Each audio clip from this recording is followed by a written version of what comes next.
Alright, some few tips on what technique is being used here, just to break it down for you all, what I just played.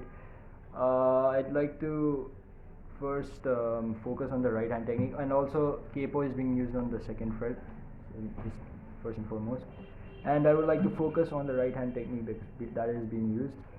It is I'm putting my palm, this part of my palm, right at the edge of the bridge, like this part, and I'm slanting it, keeping it slanted, not straight, slanted, so that it mutes the string a bit.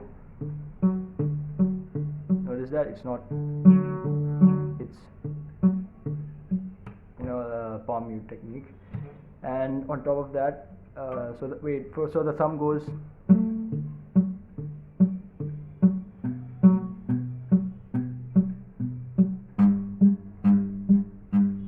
right, and on top of that I'm playing the melody with my index finger.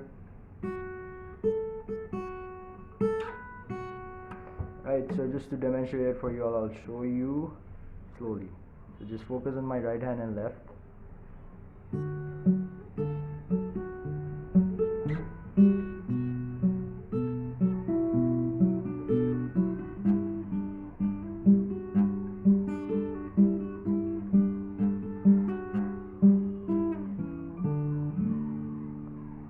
On the F chord change, I'm using my thumb to play that first fret, the bass note of the F, and my ring finger is on the D string on the third fret, middle finger is on the second fret of the G string, and the index finger is on the first fret of the B string.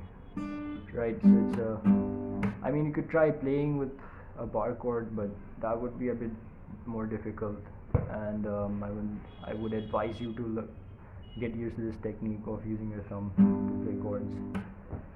It's basically a triad. So yeah, and also another tip, when you're anchoring down, I like to use my pinky and to give support over here so that it doesn't become unstable. So yeah, I hope you guys learned something, and I wish you all good luck, and I'll see you next time.